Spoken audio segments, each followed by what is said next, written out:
नमस्कार, स्वागत है आप सभी का संसद टीवी में। मैं हूं आपके साथ अमृता चौरसिया। आप देख रहे हैं संसद में आज, जिसमें हम आपको बताते हैं संसद के आज के पूरे एजेंडे के बारे में विस्तार से। आइए शुरुआत करते हैं। शीतकालीन सत्र में आज लोकसभा में क्या कुछ रहने वाला है खास। लोकसभा में आज की कार्यवाही की शुरुआत प्रश्नकाल से होगी। प्रश्नकाल के दौरान विभिन्न मंत्रालयों से जुड़े अलग अलग सूची में सम्मिलित प्रश्न पूछे जाएंगे और उनके उत्तर दिए जाएंगे। सभा के पटल पर विभिन्न मंत्रालयों से संबंधित पत्र रखे जाएंगे, जिनमें शामिल हैं संस्कृति मंत्रालय, कौशल विकास और उद्यमशीलता मंत्रालय, शिक्षा मंत्रालय, वित्त मंत्रालय, पर्यावरण वन और जलवायु परिवर्तन मंत्रालय, कॉरपोरेट कार्य मंत्रालय।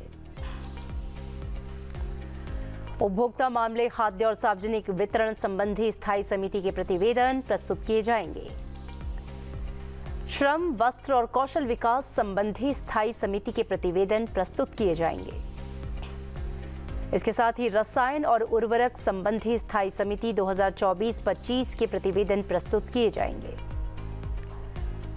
रसायन और उर्वरक संबंधी स्थायी समिति 2024-25 के प्रतिवेदनों में शामिल सिफारिशों पर सरकार द्वारा अंतिम की गई कार्रवाई का विवरण सभा पटल पर रखा जाएगा। कोयला, खान और इस्पात संबंधी स्थायी समिति के प्रतिवेदनों में शामिल सिफारिशों पर सरकार द्वारा अंतिम की गई कार्रवाई का विवरण सभा पटल पर रखेंगे। नियम 377 के अधीन लोक महत्व के अविलंबनीय मामले उठाए जाएंगे। साल 2024-25 के लिए अनुदानों की अनुपूरक मांगे प्रथम बैच पर चर्चा और मतदान किए जाएंगे। आज विधायी कार्य के तहत वित्त मंत्री निर्मला सीतारमण प्रस्ताव करेंगी कि वित्तीय वर्ष 2024-25 की सेवाओं के लिए भारत की संचित निधि में से कुछ और राशियों की पेमेंट और अप्रोप्रिएशन को प्राधिकृत करने वाले विधेयक विनियोग संख्या 3 विधेयक 2024 विचार और पारित किए जाने के लिए वो सदन में प्रस्तुत करेंगी। इसके साथ ही संसदीय कार्य मंत्रालय में राज्य मंत्री अर्जुन राम मेघवाल गोवा राज्य सभा निर्वाचन क्षेत्र अनुसूचित जनजाति प्रतिनिधित्व का पुनः समायोजन विधेयक 2024 विचार और पारित किए जाने के लिए प्रस्तावित करेंगे। और आइए अब नजर डालते हैं राज्यसभा की आज की कार्यसूची पर। राज्यसभा में आज की कार्यवाही की शुरुआत दिवंगतों के प्रति श्रद्धांजलि संदेश से होगी। राज्यसभा के पूर्व सदस्य श्री गोपाल व्यास के प्रति श्रद्धांजलि अर्पित की जाएगी। और इसके बाद सभा पटल पर विभिन्न मंत्रालयों के पत्र रखे जाएंगे।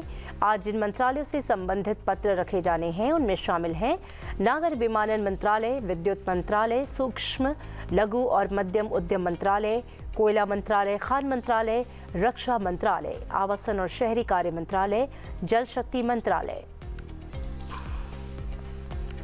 वित्त मंत्रालय में राज्य मंत्री पंकज चौधरी नियंत्रक और महालेखा परीक्षक अधिनियम 1971 की धारा 19 क के खंड 2 के अधीन मार्च 2024 को समाप्त अवधि के लिए संघ सरकार वाणिज्यिक 2024 का संख्यांक 12 के संबंध में भारत के नियंत्रक और महालेखा परीक्षक के प्रतिवेदन की एक प्रति सभा के पटल पर रखेंगे। विभाग संबंधित रसायन और उर्वरक संबंधी संसदीय स्थायी समिति 2024-25 के प्रतिवेदनों की एक प्रति हिंदी और अंग्रेजी में सभा के पटल पर रखी जाएगी। विभाग संबंधित रसायन और उर्वरक संबंधी संसदीय स्थायी समिति 2024-25 के प्रतिवेदनों में शामिल सिफारिशों पर सरकार द्वारा की गई अंतिम कार्रवाई के विवरणों की एक प्रति हिंदी और अंग्रेजी में सभा के पटल पर रखी जाएगी। विभाग संबंधित कोयला, खान और इस्पात संबंधी संसदीय स्थायी समिति के प्रतिवेदनों पर की गई अंतिम कार्रवाई को दर्शाने वाले विवरणों की एक एक प्रति हिंदी और अंग्रेजी में सभा के पटल पर रखी जाएगी। विभाग संबंधित उपभोक्ता मामले, खाद्य और सार्वजनिक वितरण संबंधी संसदीय स्थायी समिति के प्रतिवेदनों की एक एक प्रति हिंदी और अंग्रेजी में सभा के पटल पर रखी जाएगी। विभाग संबंधित श्रम, वस्त्र और कौशल विकास संबंधी संसदीय स्थायी समिति के प्रतिवेदनों की एक एक प्रति अंग्रेजी और हिंदी में सभा के पटल पर रखी जाएगी। भारत के संविधान के 75वीं वर्षों की गौरवशाली यात्रा पर सदन में आज चर्चा होगी। और आइए अब जानते हैं कि लोकसभा में प्रश्नकाल के दौरान किन मंत्रालयों से महत्वपूर्ण प्रश्न पूछे जाने हैं।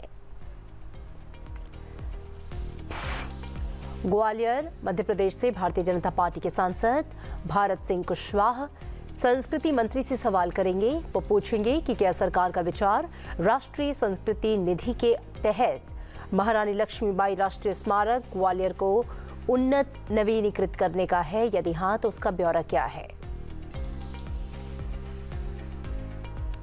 सीतामढ़ी बिहार से जनता दल यूनाइटेड के सांसद देवेश चंद्र ठाकुर श्रम और रोजगार मंत्री से पूछेंगे कि पिछले 3 वर्षों और चालू वर्ष के दौरान देश में बेरोजगारी को रोकने और नए अवसर पैदा करने के लिए सरकार द्वारा कार्यान्वित की जा रही योजनाओं और कार्यक्रमों के नाम क्या हैं और इस संबंध में क्या उपलब्धियां हासिल की गई, इसका ब्यौरा क्या है। चिदम्बरम तमिलनाडु से विदुथलाई चिरुथाईगल कांची के सांसद डॉक्टर थोल तिरुमावलवन वित्त मंत्री से सवाल करेंगे। वो जानना चाहेंगे कि क्या सरकार के पास देश में औपचारिक और अनौपचारिक अर्थव्यवस्था के लिए अलग अलग आंकड़े हैं, यदि हाँ तो भारतीय अर्थव्यवस्था में उनके योगदान का ब्यौरा क्या है।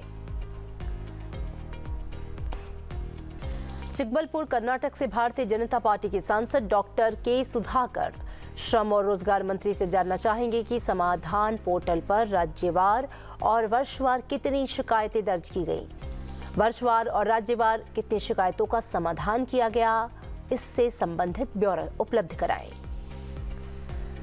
नांदयाल आंध्र प्रदेश से टीडीपी सांसद डॉक्टर बाई रेड्डी शबरी पर्यावरण, वन और जलवायु परिवर्तन मंत्री से सवाल करेंगी। वो जानना चाहेंगी कि देश में कुल कितने सूखाग्रस्त जिले हैं जिन्हें पिछले 3 वर्षों के दौरान राष्ट्रीय जलवायु परिवर्तन अनुकूलन कोष के तहत वित्तीय सहायता दी गई। मंदसौर मध्य प्रदेश से भाजपा सांसद सुधीर गुप्ता शिक्षा मंत्री से फर्जी विश्वविद्यालयों से संबंधित प्रश्न करेंगे। वो पूछेंगे कि क्या सरकार के पास देश में फर्जी विश्वविद्यालयों के बारे में कोई डेटा है, यदि हाँ तो राज्यवार इसका ब्यौरा क्या है। विष्णुपुर पश्चिम बंगाल से भारतीय जनता पार्टी के सांसद सौमित्र खान संस्कृति मंत्री से जानना चाहेंगे कि क्या सरकार के पास विष्णुपुर संसदीय निर्वाचन क्षेत्र में स्थापित भारतीय पुरातत्व सर्वेक्षण स्थलों को विकसित करने की कोई योजना है, यदि हाँ तो उसका ब्यौरा क्या है।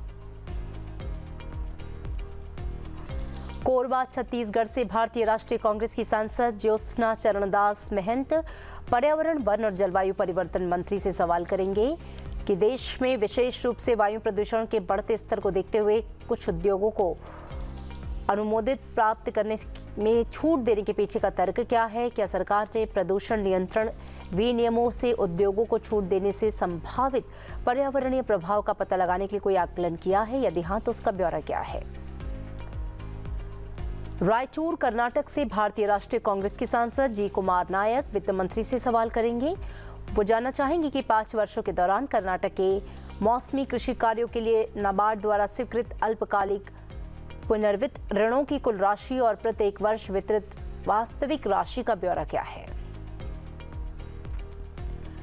पलामू झारखंड से भारतीय जनता पार्टी के सांसद विष्णुदयाल राम पर्यटन मंत्री से पूछेंगे कि सरकार ने झारखंड राज्य में जनजातीय पर्यटन और एथनिक टूरिज्म को बढ़ावा देने के लिए क्या कदम उठाए हैं, इससे संबंधित ब्यौरा क्या है। कांचीपुरम तमिलनाडु से द्रविड़ कशगम के सांसद जी सेल्वम श्रम और रोजगार मंत्री से पूछेंगे कि क्या सरकार देश में रोजगार क्षमता बढ़ाने के लिए रोजगार कार्यालयों के माध्यम से कौशल विकास या कौशल उन्नयन कार्यक्रम प्रदान करती है, यदि हाँ तो उसका ब्यौरा क्या है।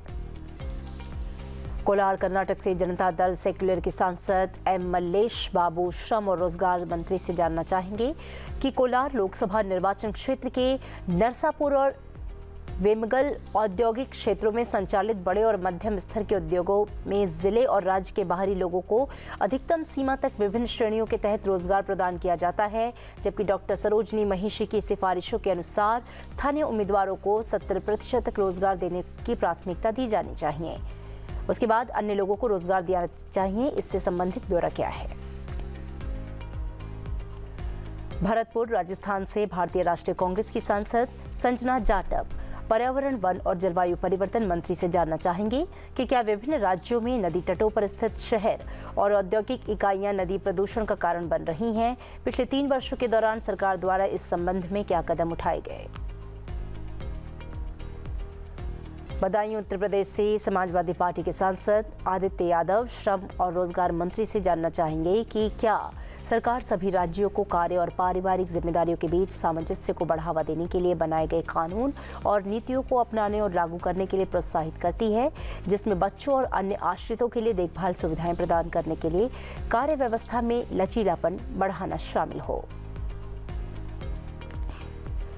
मयूरभंज ओडिशा से भारतीय जनता पार्टी के सांसद नवचरण माझी शिक्षा मंत्री से जानना चाहेंगे कि हिमाचल प्रदेश में वर्ष 2014 से स्वीकृत और चालू किए गए जवाहर नवोदय विद्यालयों की संख्या जिलेवार क्या है। महाराष्ट्र सहित पिछले 5 वर्षों के दौरान वर्षवार कितने जवाहर नवोदय विद्यालयों का निर्माण किया गया। गोड्डा झारखंड से भारतीय जनता पार्टी के सांसद डॉक्टर निशिकांत दुबे शिक्षा मंत्री से झारखंड में चलाई जा रही शैक्षिक परियोजनाओं के जिलावार ब्यौरे की जानकारी लेंगे।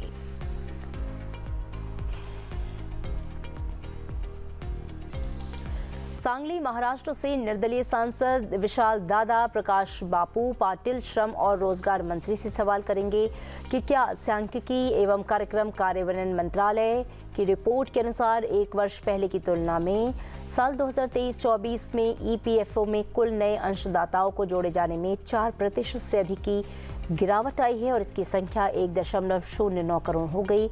यदि हाँ, तो इस गिरावट के कारण क्या है। जमशेदपुर झारखंड से भारतीय जनता पार्टी की सांसद विद्युत बरन महतो कौशल विकास और उद्यमशीलता मंत्री से जानना चाहेंगे कि सरकार द्वारा कौशल विकास कार्यक्रमों की पहुंच बढ़ाने और विस्तार करने के लिए उठाए गए कदमों का ब्यौरा क्या है। आंतरिक मणिपुर से भारतीय राष्ट्रीय कांग्रेस के सांसद डॉक्टर अंगोमचा बिमोल अकोइजम पर्यावरण, वन और जलवायु परिवर्तन मंत्री से जानना चाहेंगे कि मणिपुर राज्य में आरक्षित वन, संरक्षित वन और अवर्गीकृत वन के कुल क्षेत्र का जिलावार ब्यौरा क्या है। दमन और दीव, दादर और नागर हवेली और दमन और दीव से निर्दलीय सांसद उमेश भाई बाबूभाई पटेल संस्कृति मंत्री से जानना चाहेंगे कि क्या सरकार ने दादर एवं नागर हवेली और दमन एवं दीव संघ शासित प्रदेशों से सांस्कृतिक विकास कार्यक्रमों को बढ़ावा देने के लिए कोई कदम उठाया है। क्या सरकार उक्त संघ शासित प्रदेशों के प्रसिद्ध लोक पारंपरिक एवं अन्य कलाकारों को संरक्षण और बढ़ावा देने के लिए किसी योजना पर कार्य कर रही है। लोकसभा में प्रश्नकाल के दौरान कॉर्पोरेट कार्य, संस्कृति, शिक्षा, पर्यावरण, वन और जलवायु परिवर्तन, वित्त, श्रम और रोजगार, कौशल विकास और उद्यमशीलता, पर्यटन, युवा कार्यक्रम और खेल मंत्रालय से संबंधित कुल 20 प्रश्न पूछे जाएंगे। इसका जवाब संबंधित विभाग के मंत्री देंगे।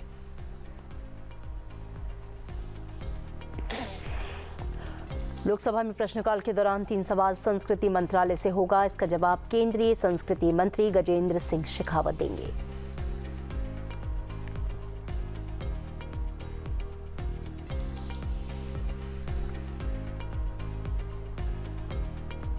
प्रश्नकाल के दौरान 3 सवाल शिक्षा मंत्रालय से संबंधित पूछे जाएंगे, जिसका जवाब केंद्रीय शिक्षा मंत्री धर्मेंद्र प्रधान देंगे। 3 सवाल प्रश्नकाल के दौरान पर्यावरण और जलवायु परिवर्तन मंत्रालय से होंगे, जिसका जवाब केंद्रीय पर्यावरण, वन और जलवायु परिवर्तन मंत्री भूपेंद्र यादव देंगे।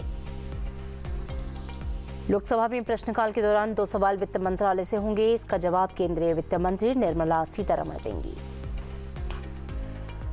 लोकसभा में प्रश्नकाल के दौरान 6 सवाल श्रम और रोजगार मंत्रालय से होंगे, जिसका जवाब केंद्रीय श्रम और रोजगार मंत्री डॉक्टर मनसुख मांडविया देंगे।